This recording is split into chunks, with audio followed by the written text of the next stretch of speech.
তাহকিক উলামা একরাম করে নিয়েন, আমি শুনায়া দিয়া যেতেছি আপনাদেরকে। নফকা দুইটা হবে।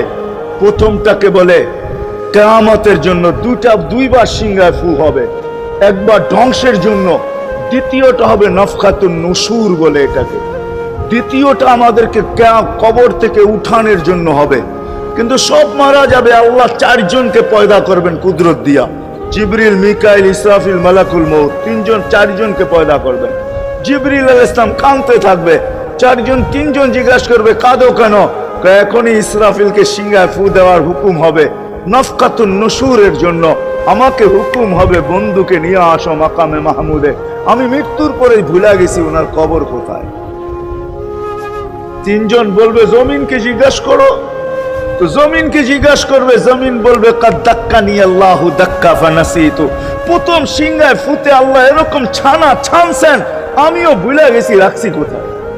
অনেক সময় হয় জিনিস যাবে খুঁজতেছে সারা ঘরে, ঠিক না? হয় না? হয় না? হ্যাঁ, জিনিস জ্যাবের ভিতরে, পকেটের ভিতরে, কিন্তু খুঁজতেছে সারা ঘরে খুঁজতেছে। পরে পকেটে হাত দিয়া যখন দেখে পাইছে, তো জিহ্বায় কামড় দিয়ে আসতে বেরিয়ে যায়, কেননা গর্ত গরম করে ফেলছিল। এখন গড়ালড়া পাইলে উল্টা এর উপরে গরম হবে, ঠিক না? রাখছো পকেটে, খোঁজো আমাদের কাছে, ঠিক না? আর কাম পাও না, ঠিক না? এখন এর উপরে চড়াই হবে। জমিন বলে আমিও ভুলে গেছি। ওই দিন আল্লাহ রসুলের কবর থেকে নূর বাহির হবে, নূর নূর নূর নূর, হাত্তা ইয়াসাদ আরশার রহমান, আল্লাহর আরশ পর্যন্ত পৌঁছবে। হুকুম হবে নিয়ে আসো। আসবে জিবরিল আলাইহিস সালাম, মারবে পর, চিনা মারবে পর, আর বলবে কুম ইয়া হাবিবার রহমান, আল্লাহর বন্ধু ওঠেন। ও মাধবদের মানুষ, আপনার আমার হাবিব, আপনার আমার রসুল, যার আদর্শ আমাদের কদমে কদমে প্রয়োজন নিজের এই জীবনটাকে গ্রহণযোগ্যতা পর্যন্ত পৌঁছানোর জন্য, উনি কবর থেকে উঠবে। ওয়াহুয়া ইয়াবকি ওয়া ইয়াকুল, কাঁদতে কাঁদতে উঠবেন আর বলতে বলতে উঠবেন, জিবরিল আইনা উম্মতি, আমার উম্মত কোথায়? হায় হায় হায়। আসেন আজকে এই সিরত কনফারেন্স থেকে আমি তো আপনাদেরকে বুঝাইতেছি, আমার মন চায় জিনদেরকেও বুঝাই, ওদেরকে পাইলে ওদেরকে পায়ে ধরা বুঝাইতাম। জিন ইনসানকে বলতেছি, আসেন আজকে এই মজমার থেকে নবীর আদর্শ শিখেন। নবী আল্লাহ পাওয়া শুধু নবীর আদর্শের ভিতরে। এই জন্য আল্লাহ বলছে লাকাদ কানা লাকুম ফি রাসূলিল্লাহি উসওয়াতুন হাসানা লিমান কানা ইয়ারজুল্লাহ, যে আল্লাহ পাইতে চায়। বল আগের আয়াত কি? বল ইয়াউমিল আখিরা, আর যে আখিরাত পাইতে চায়, আখিরাতের বাদশাহী যে চায়, যে আল্লাহকে পাইতে চায়, আখিরাতের বাদশাহী পাইতে চায়। দুনিয়া 60-70 বছরে এখানে পাইলো যেমন, না পাইলো তেমনই। যে পাইছে তার জন্য সূর্যের গতি যতটুকু, ঋতু তার জন্য যেমন, ঘড়ির কাঁটা তার জন্য যেমন, যে পায় না তার জন্য সমানই। এখানের জীবন কাটা যাবে। বিদায় আসেন আজকে এই মজলিস থেকে প্রতিজ্ঞাবদ্ধ হই যে নবীর আদর্শের উপরে উঠব। আল্লাহর রাসূল সুযোগ দিছেন আমাদেরকে। আমি শেষ কথা বলতেছি, আগে এখন তো ব্রিজ আর ব্রিজ, ফ্লাইওভার আর ফ্লাইওভার, ঠিক না? হয়তো 2-1 বছর পরে আমরা এটাও দেখব যে মাধবদীর ওই মাথার থেকে নিয়ে একবারে কোথায় পাঁচদোনা পর্যন্ত ফ্লাইওভার চলে গেছে, ঠিক না? গাড়ি উঠবে এখান দিয়ে ওইখানে যে নেমা যাবে, কোনো জ্যাম না জট, ঠিক না? হ্যাঁ, কিন্তু একদিন ছিল শাখো, ছিল আমাদের দেশে শাখো, চিনেন? বাঁশের শাখো ছিল। আল্লাহর রাসূল বুঝাইতে চাইতেছে একটা সময় আসবে আমার উম্মত বাঁশের শাখো, কেউ যদি বাঁশের শাখো থেকে স্লিপ খায় বা গাছে উঠা যদি গাছের থেকে পড়ে যেতে চায়, তো ডাল দৌড়া যেরকম লটকায়া থাকে, শাখর থেকে পড়তে যায় শাখর উপরের বাঁশ দৌড়া যেরকম লটকায়া থাকে। আল্লাহর রাসূল আমাদেরকে সুযোগ দিয়েছেন, একটা সময় আসবে উম্মত আমার একটা সুন্নত ধরেও যদি মউত পর্যন্ত লটকায়া থাকতে পারো, তাইলে তোমাকে 100 শহীদের সওয়াব দেওয়া হবে। মান তামাসসাকা বিসুন্নতি, মান তামাসসাকা বিসুন্নতি ইনদা ফাসাদি উম্মতি। এই জন্য আসেন আজকে বড় অবহেলিত, বড় দীক্ষিত, বড় লাঞ্ছিত, বড় ঘৃণিত। আমাদের রসুলের আদর্শ আমাদের জীবন বড় ঘৃণিত, বড় দীক্ষিত, বড় লাঞ্ছিত, বড় অবহেলিত। সর্বক্ষেত্রে দেখেন, বিয়া দেখেন আর শাদী দেখেন, হয় হয় পোশাক দেখেন আর আশাক দেখেন, সর্বক্ষেত্রে নবীর আদর্শকে আমরা পিছে ছেড়া দিছি। আর যার কারণে আজকে মুসলমান দুনিয়াতে লাঞ্ছিত, যার কারণে আমরা ঘরে লাঞ্ছিত, ঘরের ভিতরে কোনো মিল নাই, মহব্বত নাই। বহুত ঘর পাওয়া যাবে, স্বামী এক খাটে, স্ত্রী আর এক খাটে, বহুত ঘর পাওয়া যাবে। হায় হায়, ওই সমাজ লানতি সমাজ, যেই জমাতের সন্তানরা মা বাবাকে চোখ বড় করে দেখে, চোখ বড় করে সামনে, ওটা লানতি সমাজ।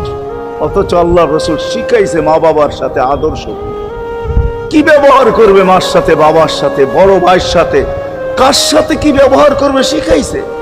ওই সমাজটাই সুখের ছিল। আসেন ফিরা যাই, আল্লাহ রসুলের আদর্শ শিখি। শিখবেন তো পাক্কা ওয়াদা? বিলকুল। কিন্তু একটা প্রশ্ন হলো, আল্লাহ রসুলের আদর্শ শিখবো তো শিখবো কোত্থেকা, পাবো তো পাবো কোথায়? ঠিক না? প্রশ্ন হয় না? হয় না? উনি তো দুনিয়াতে নাই, কোত্থেকে ওনাকে পাবো, কোত্থেকে শিখবো? আজকে আপনার আমার চতুর্দিকে ওই লোকগুলা বসা আছে, যারা আল্লাহর পক্ষ থেকে নির্বাচিত। আওরাসনাল কিতাব আল্লাযীনা ইসতাফাইনা মিন ইবাদিনা, আমি কোরআন দিতেছি, হক্কানি আলেম আর আল্লাহ ওয়ালারা আল্লাহর পক্ষ থেকে নির্বাচিত, যারা নবীর আদর্শকে নিজের পাশে সুরক্ষিত রাখছে, নিজের কাছে একটাকেও হারাইতে দেয় নাই, এমনকি ক্ষুদ্র থেকে ক্ষুদ্রকেও হারাইতে দেয় নাই, এমনকি নবীর একটা জানোয়ারের নাম পর্যন্ত হারাইতে দেয় নাই। হক্কানি আলেমরা আল্লাহ ওয়ালারা সুরক্ষিত রাখছেন আল্লাহর রসুলের আদর্শ। এই জন্য আমি বলবো, নবীকে তো পাওয়া যাবে না, উনি তো দুনিয়ার থেকে চলে গেছেন, এটাই সত্য। কিন্তু উত্তর সুরি রেখা গেছেন। আল্লাহর পক্ষ থেকে নির্বাচিত লোক আছে, রসুলের পক্ষ থেকে নির্বাচিত লোক আছে, যাদের কাছে নবীর আদর্শ আছে। আপনি বেশি শিখতে পারেন না, আমার কোনো আপত্তি নাই। কেননা ছাড় যখন আল্লাহর রসুলই দিছে, আল্লাহর রসুলই যখন আমাদেরকে ছাড় দিছেন, তো আমি ছাড় দিব না কেন? আল্লাহর রসুলই বলছে, এক জামানা আসবে, লাউ আমিলতুম উশরা মা উনসিলা বি লানাজা, তোমরা যদি 10 ভাগের উপরে আমল করতে পারো, তাহলে নাম্বার 100 পাইয়া তোমরা পাস করবে। আল্লাহ 33 দিবে না, আল্লাহ 10-এর বদলায় তোমাদেরকে 100 দিয়ে 100-তে পাস করাবে। আর সর্বশেষ তো এটাও বলছেন যে আমার একটা সুন্নতকে ধরে রাখো, এক শহীদের সওয়াবই জান্নাত যাওয়ার জন্য যথেষ্ট। জান্নাত যাওয়ার জন্য তো একজন দেওয়া হবে, 99 শহীদের সওয়াব তোমাকে পুরস্কার হিসাবে দেওয়া হবে। কেননা তুমি একটা সুন্নতকে ধরিয়ে লটকায় আছে।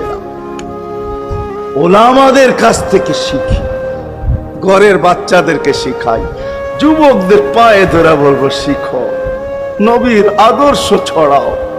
সারা দিন ফেসবুকে কাজ করো, ফেসবুক দেখো, খোদার কসম হোয়াটসঅ্যাপ দেখো, ভাইবার দেখো, ইবু দেখো, তোমাদের মেধাগুলোকে নবীর আদর্শের পিছে লাগাও, নবীর শানের পিছনে লাগাও, যে নবীর শান কত বড়, কত বড় শানওয়ালা নবী আল্লাহ আমাদেরকে দিয়েছেন, তার মর্যাদা কত বড়, তার পরিচয় তুলে ধরো, তার আদর্শকে তুলে ধরো, নিজের জীবনে আদর্শকে প্রতিফলিত করো।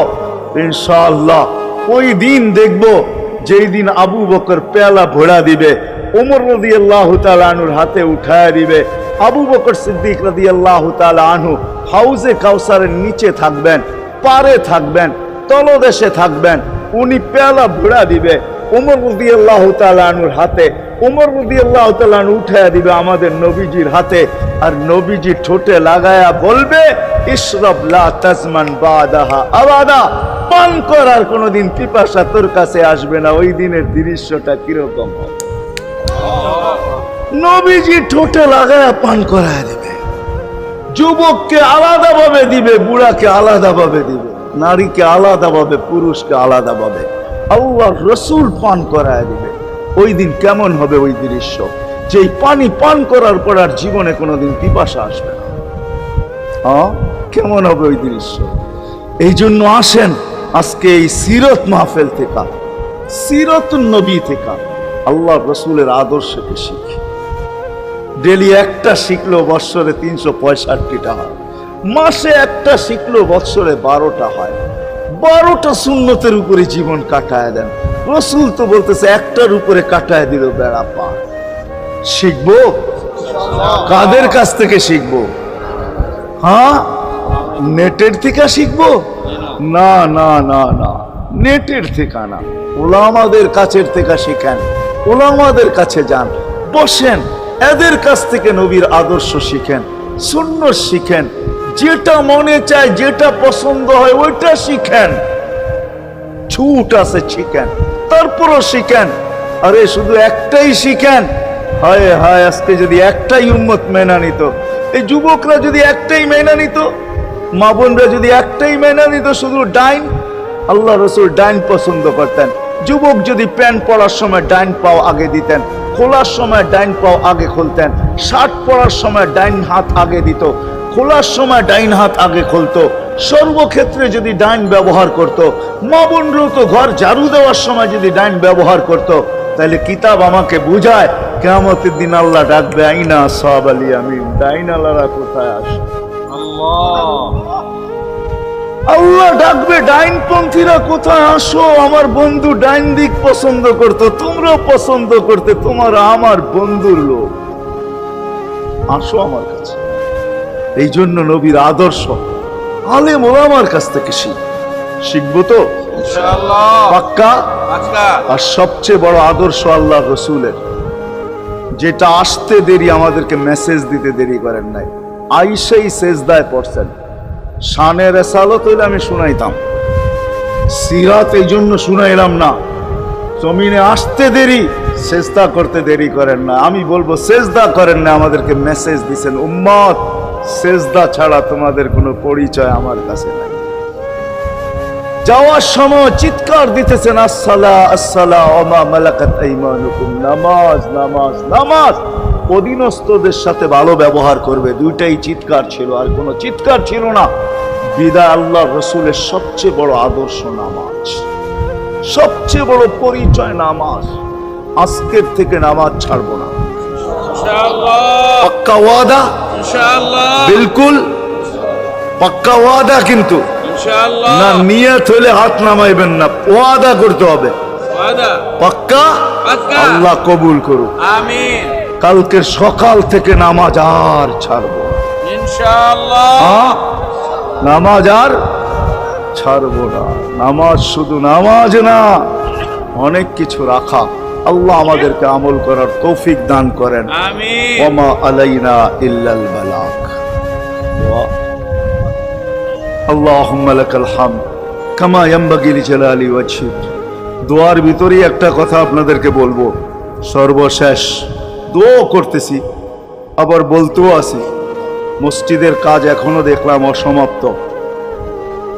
অন্য জায়গায় হইলে বলতাম না, কিন্তু মাধবদীর মতো জায়গায় এরকম একটা মসজিদের কাজ অসমাপ্ত থাকবে, এটা শোভা পায় না আমার মনে হয়। কেননা মাধবদী সারা বাংলাদেশের প্রাণ কেন্দ্র বললে চলে, ব্যবসায়ী হাট বললে চলে, ঠিক না?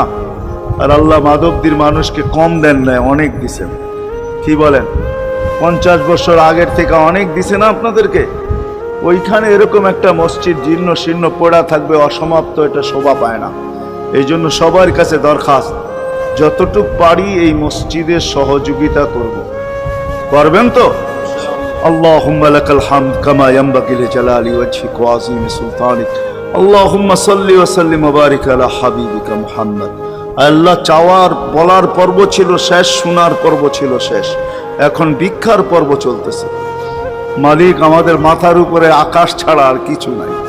আয় আল্লাহ, আয় আল্লাহ, আজকে বিশ্বাস করি ওই মজলিসে বৈশা যেটা ফেরেশতা দ্বারা বেষ্টিত, ওই মজলিসে বৈশা যেটা রহমত দ্বারা ঢাকা, ওই মজলিসে বৈশা যেখানে সাকিনা নাজেল হইতেছে, ওই সমস্ত লোকদেরকে নিয়ে যাদের ভিতরে আলেম আছে, ওলামা আছে, তোলাবা আছে, দাড়ি পাকা আছে, যুবক আছে, জানি না ঘরে মা বোনরাও হয়তো আছে, কে কোথায় বসে হাত তুলছে জানি না। মানকুই সবাইকে নিয়ে হাত তুললাম।